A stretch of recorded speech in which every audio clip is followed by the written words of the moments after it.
Então, vamos lá. Falando para vocês da avaliação da segunda VA, os trabalhos de segunda VA vão ser os fóruns. Então, tem o fórum 2, que é o caso jurídico. Como ele está para a segunda VA, eu ainda não o corrigi, porque ele vai ser corrigido para a segunda VA. E temos o fórum 3, que eu já me adiantei e passei para vocês. Depois dá uma lida nele com calma. Qualquer dúvida a respeito do fórum 3, por favor, usem o EAD Tira Dúvidas, o WhatsApp que eu pedi, tá? De Tira Dúvidas do EAD. Bom, no fórum 3, já me adianto que é para vocês lerem a obra O Mercador de Veneza, de Shakespeare. Quem não quiser ler a obra, o que eu lamento muito, porque o ideal seria ler, que isso é um clássico. Tem algumas obras do direito que são mínimas para que a gente possa ler, e uma delas é O Mercador de Veneza. Quem não tiver a fim de ler, assista o filme. Quem puder, faça os dois.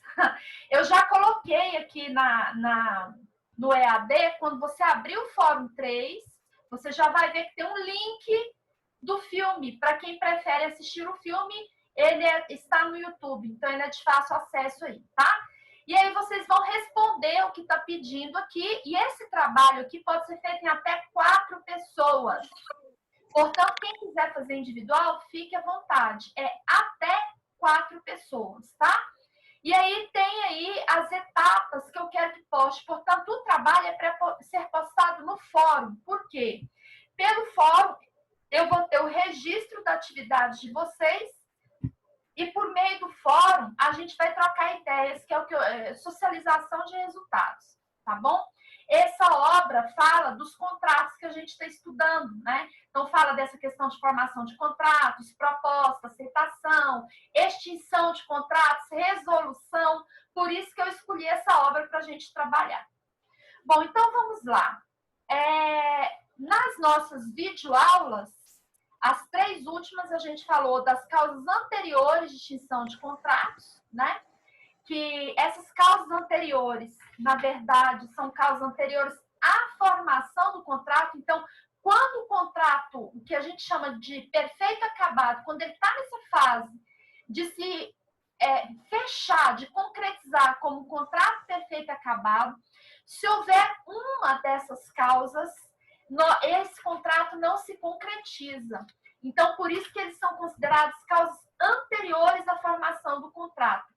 Por exemplo, a questão dos requisitos subjetivos, se eu não tiver agente capaz, se o objeto não for lícito, possível, determinado ou determinável. Resumidamente, se eu não tiver aqueles requisitos do artigo 104 do Código Civil, eu não tenho a formação do contrato, que é o agente, por isso que a gente fala que a hermenêutica do direito civil, no código, ela é sistemática. Ela vem de um sistema. Primeiro vocês estudaram pessoa, depois estudaram objeto, e depois estudaram negócio, e agora a gente está juntando tudo nos contratos. Então, se eu não tiver capacidade de agente, objeto lícito possível determinado, forma prescrita e não defesa em lei, eu não tenho a formação desse contrato. Então, por isso que ela é uma causa anterior à formação. Eu acho até que, eu acho que foi uma infeliz termo colocar aqui que é uma causa de extinção de contrato. Eu entendo que esse contrato nem existiu. Se eu não tenho um agente capaz, se o objeto não é lícito, isso não é nem causa de extinção, não é uma extinção de contrato. Eu extingo alguma coisa que existe. Nesse caso, ele nem existiu. Por isso que você estudava um negócio jurídico inexistente, negócio jurídico nulo e anulado. Mas alguns doutrinadores, uns deles que eu estou usando aqui nesse apostilado, considera como extinção de contratos, então eu coloquei como extinção de contratos, tá?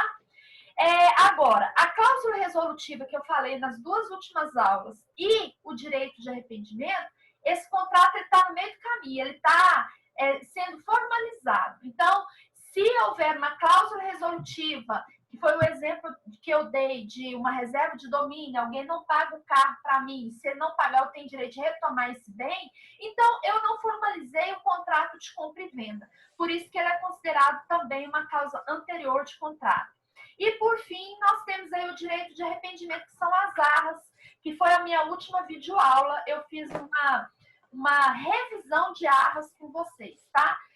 resumidamente, nós temos dois tipos de arras, as confirmatórias e as penitenciais.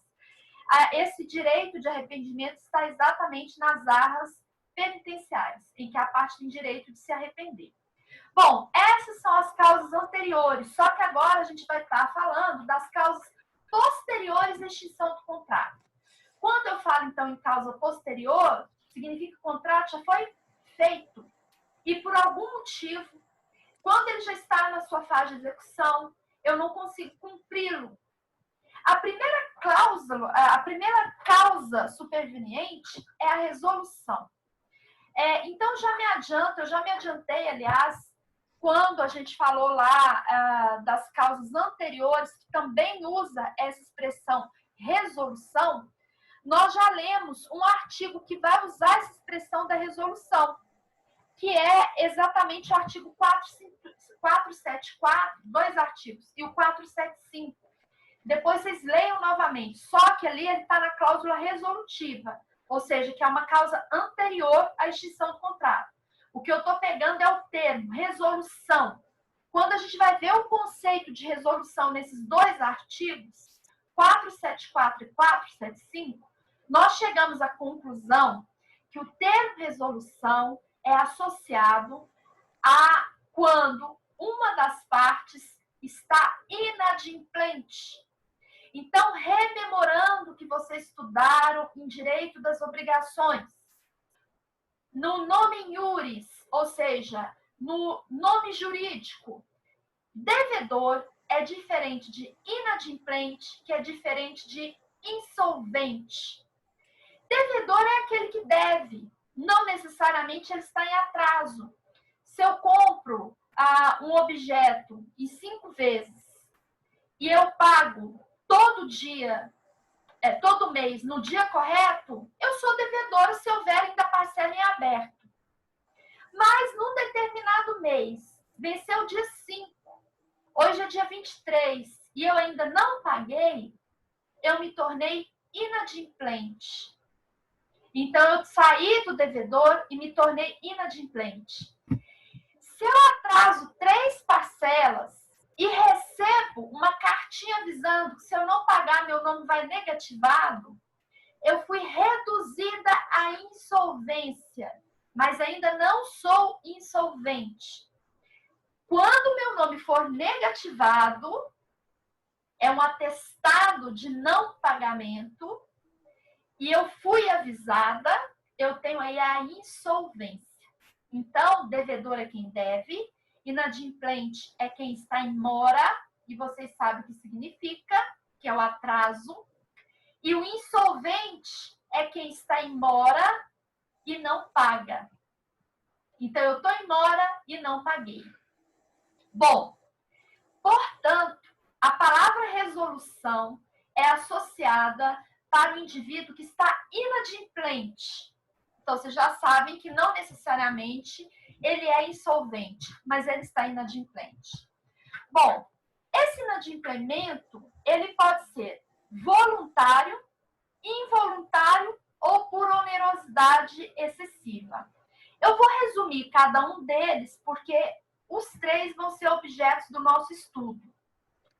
O inadimplemento voluntário, a parte quis, entre aspas, ou assumiu o risco da mora. O inadimplemento involuntário, ele não assume o risco da mora, porque não está no controle do indivíduo.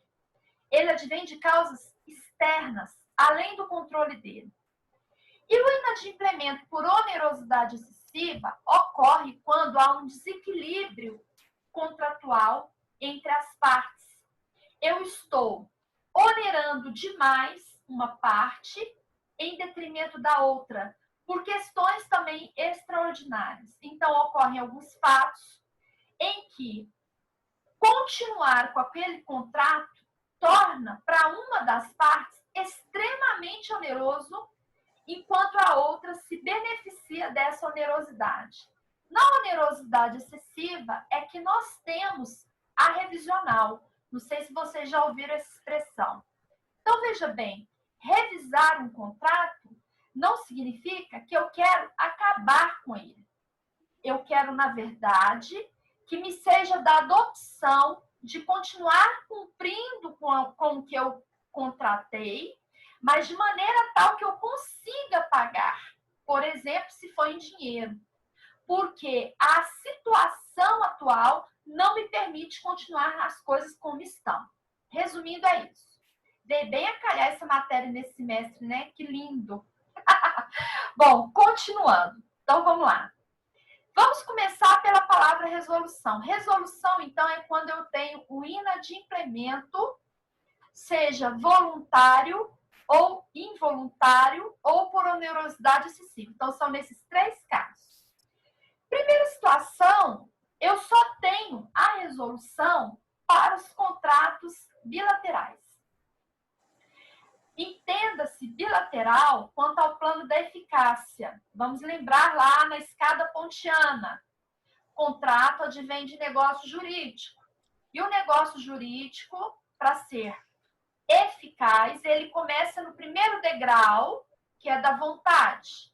Subir o primeiro degrau da vontade, eu vou para o segundo degrau, vou avaliar se ele é válido.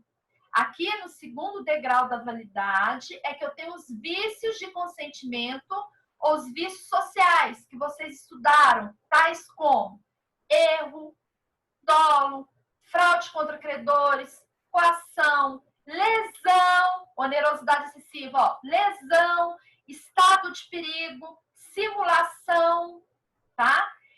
Todos seriam vícios de consentimento, exceto um. Fraude contra credores não é considerado um vício de consentimento. Vamos lembrar lá, fraude contra credores é um vício social. Ele não é um vício de consentimento. Tanto é que eu posso anular o negócio que alguém fez ainda me devendo. Essa ação, quando vocês estudaram lá em negócio jurídico, se chama pauliana. Ela é uma ação anulatória. Eu devo, por exemplo, para Maria, e mesmo devendo para Maria, eu compro um produto do Leonardo. Como que eu estou comprando, fazendo dívida, gastando dinheiro com o Leonardo se eu estou devendo para Maria? A Maria tem direito de anular este negócio feito entre mim e Leonardo, porque eu estou a prejudicando financeiramente. Eu deveria pagá-la antes de fazer esse negócio. Então, por isso que ela é considerada um vício social.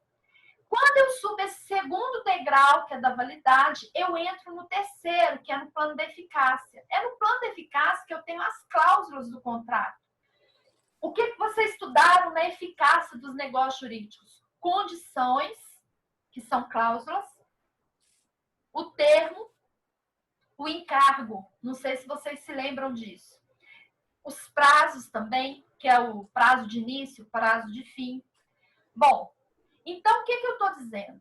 Eu estou dizendo que, quando eu falo em contrato bilateral aqui, não é quanto às partes, né?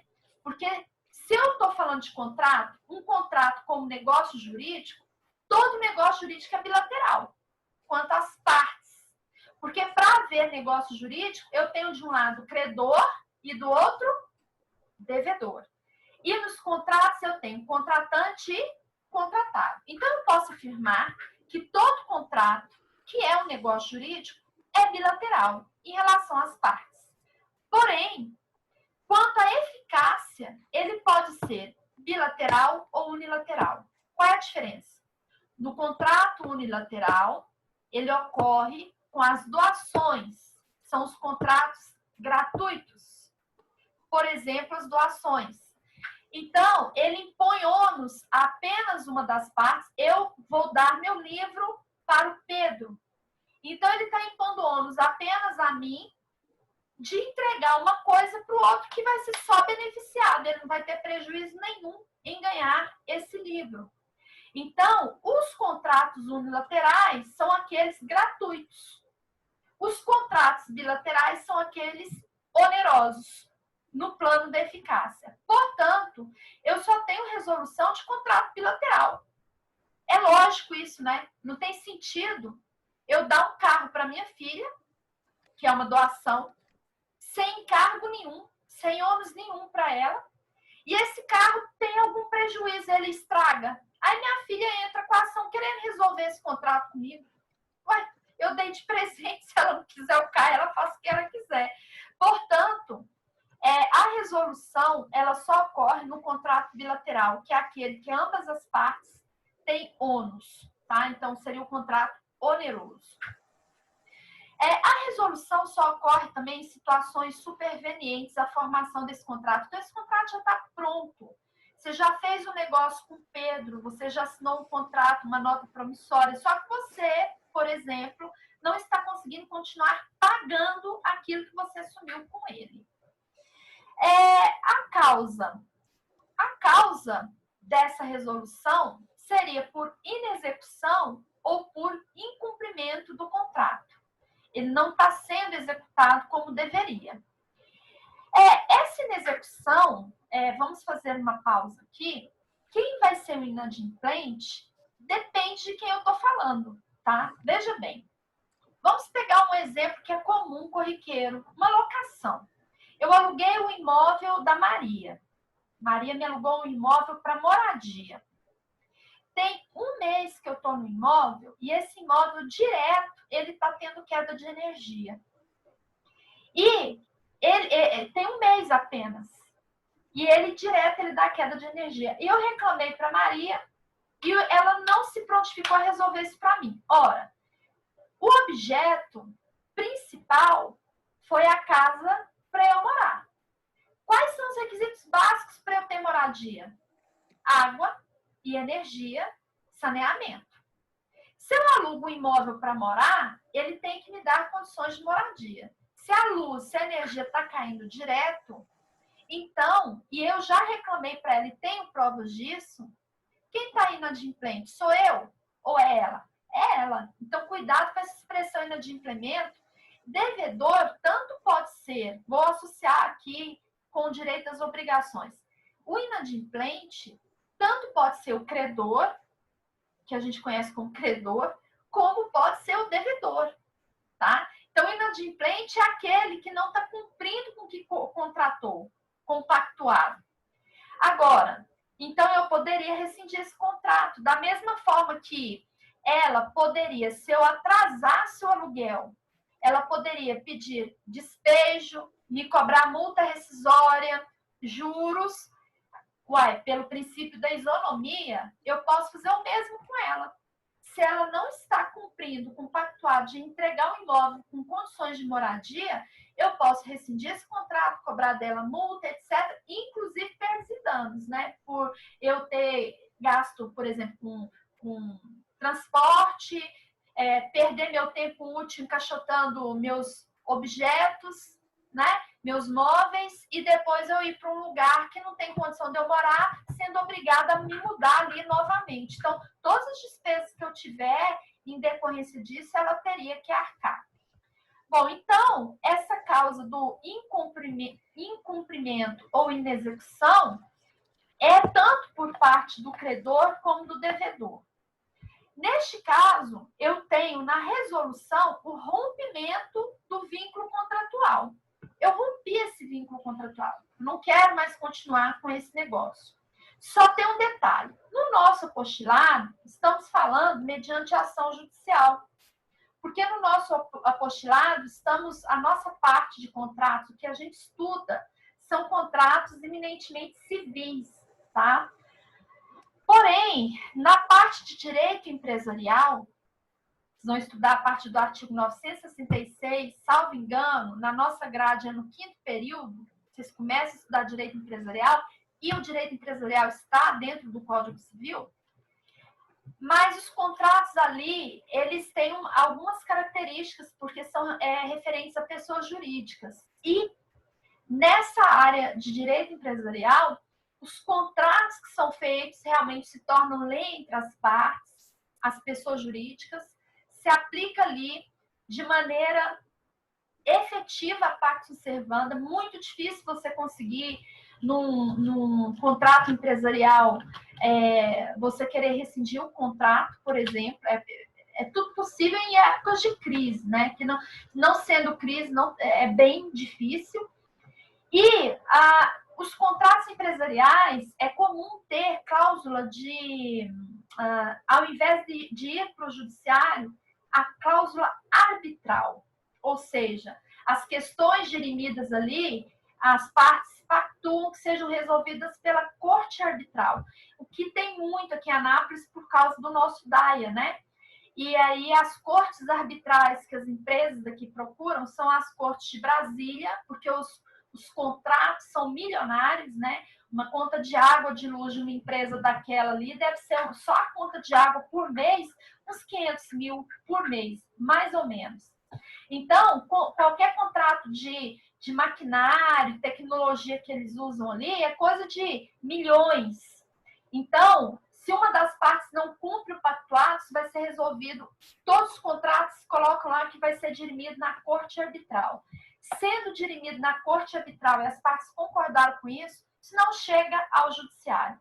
Então, a própria corte arbitral, ela teria condição, dentro das cláusulas que tiver ali, logicamente, de propor um acordo ou resolver esse contrato por inadimplemento de uma das partes e exigir ali, aplicar ali todas as sanções que estiverem previstas no contrato, por exemplo, cláusula penal, multa rescisória, juros.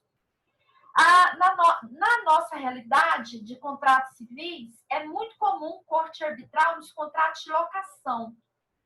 Em regra, contratos imobiliários, de uma maneira geral. Não sei se alguém já viu o contrato de imobiliária que vem de lote, ou contrato de locação de imobiliária. Sempre embaixo eles colocam assim, as partes elegem foro de domicílio a cidade tal, no caso aqui Anápolis, e as questões serão dirimidas na corte arbitral do município, que no caso aqui é o CDL.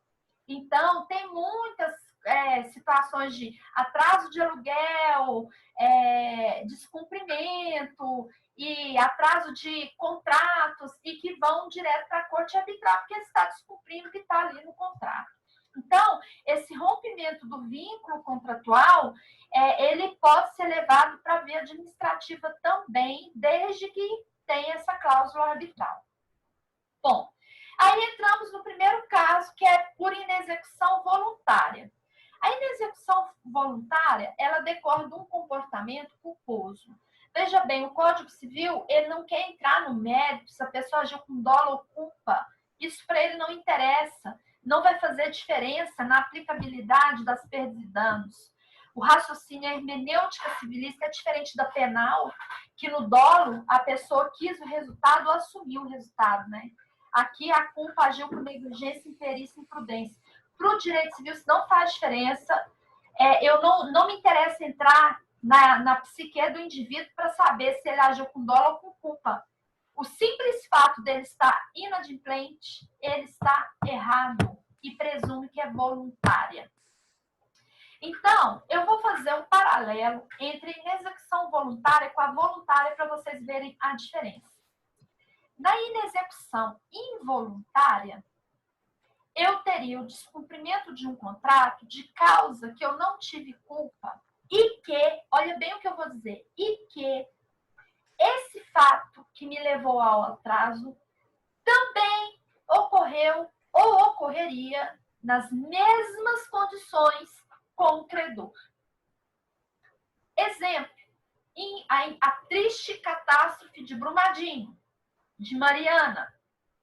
Imagina lá em Brumadinho que eu estou construindo, né, um imóvel e adquiri materiais de construção da loja X. E, em decorrência da catástrofe, aquele mar de lama acabou com tudo que eu tinha e acabou com tudo da loja X também. Então, o mar de lama atacou. Não é nem caso de deterioração, né? É perda.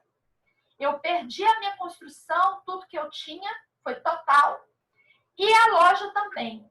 Em decorrência disso, eu não tive condições de continuar pagando. Porque até onde eu trabalhava, a empresa em que eu trabalhava, que dava meu sustento, também ficou debaixo da lama. Nesse caso, em que eu não tive culpa, e o fato também aconteceu com a credora, eu tenho aqui uma inexecução involuntária. Na inexecução voluntária, o fato só aconteceu comigo e não atacou o credor. Se não atacou o credor, veja bem o que eu vou dizer.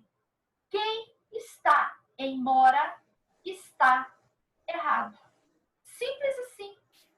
Quem está em mora está errado. Pessoal, já me deu um prazo aqui de 10 minutos. Eu vou terminar esse raciocínio, depois a gente volta às 8 horas, tá? Porque se eu não fechar aqui, é capaz de eu perder minha gravação. Então, vamos lá. Priscila, Oi. a senhora falou que só por ele estar inadimplente ele já está errado, mesmo não tendo como ele de forma alguma pagar por algum motivo, ele mesmo assim... É o que a gente vai chegar na onerosidade excessiva. Cada caso é um caso. Então, por enquanto, a gente está vendo a inexecução voluntária. Aí depois a gente vai, ainda hoje, se Deus quiser, eu quero dar pelo menos uma pincelada na onerosidade excessiva para vocês chegarem à conclusão que vocês estão querendo chegar. Bom, deixa eu continuar minha aula aqui. É o seguinte, na inexecução voluntária, eu vou dar um exemplo e aí no final eu vou dar uns minutinhos na segunda aula para vocês fazerem perguntas que quiserem, tá? Então vamos lá. Por exemplo, Pablo Stouzo Gagliano, ele dá um exemplo bem interessante disso aqui. Imagina que eu tenho que entregar uma vaca para o Paulo. Eu tinha que entregar essa vaca para o Paulo hoje, dia 23, às 14 horas, na fazenda dele. Beleza. Peguei o gado, coloquei no carro, só que eu não consegui chegar na fazenda. Por quê? Porque houve um alagamento na estrada por conta da chuva, a água veio em cima da estrada, alagou tudo, e eu não tive como continuar com esse carro para levar esse gado para o Pedro. No dia seguinte, eu vou levar o gado e tem uma tragédia. Bate esse carro e esse gado morre. Eu tô certa ou tô errada? Eu tô errada. Porque o alagamento só foi na minha estrada. O fato de ter alagamento não é uma condição de excludente da minha responsabilidade. Se eu tinha um prazo para entregar até as 16 horas do dia 23 e atrasei, eu já estou errada. Eu vou pagar juro e correção. Eu não tenho como justificar, olha, eu não tenho culpa, porque alagou na minha fazenda. E foi um caso extraordinário, rompeu lá uma sei lá o quê, um trem dique, e eu não tinha nada a ver com isso. Depois, no outro dia, bateram em mim, esse gado morreu. Eu vou pagar perdas e danos para ele. Já pensou, vamos fazer uma analogia, por que eu vou pagar? Já pensou se pudesse ter excludente de responsabilidade nesse caso? O tanto de gente que arrumar atestado de doença, de internação, de 3 meses até de coma, misericórdia, para não ter que pagar juro de dívida, por exemplo, de banco. Imagina que o Paulo faz um empréstimo de 50 mil reais e tem 3 meses que ele não consegue pagar as parcelas. Aí ele arruma ou de fato ele sofre acidente, Deus me livre, tá, de misericórdia, não foi culpado do acidente e ele ficou 3 meses em coma. Em razão desse coma, ele não conseguiu falar para o pai, para a mãe que ele tinha essa dívida. Isso virou uma bola de neve, entrou no cheque especial, juro, correção e tal, e ele não está conseguindo pagar. Aí ele vai e mostra para o juiz, excelência, eu não tive culpa, foi um fato fora do meu controle. Infelizmente, bateram em mim, eu não fui culpado, então eu quero que tire juros e correção. Vai pagar do mesmo jeito, porque atrasou. A única situação, coloque isso na sua cabeça. Então, veja bem, não existe caso fortuito e força maior para o inadimplemento da parte. Presume que ele é voluntário. A parte assume o risco quando você faz o negócio em prol da segurança jurídica dele, de não conseguir pagar aquilo. Ela assume o risco do juro, da correção, da mora e etc. Só não assume, que é o exemplo do Pablo Stouzo, se eu provar que o evento do DIC, que rompeu, que alagou a minha fazenda, alagou também a do credor. Lembra que eu falei no início? Olha o exemplo de Brumadinho. Se eu provar que o DIC rompeu para mim, alagou a minha fazenda, mas também alagou a do credor, eu não posso ser responsabilizada pela morte dessa vaca no dia seguinte, mesmo eu estando em atraso, porque eu não estou em mora mais. A mora ocorreria de todo jeito, ocorreria com ele também. Olha a pergunta aí que vocês estão me fazendo, de um evento que não ataca só o devedor, mas ataca também o credor. Raciocina aí na hermenêutica. Bom,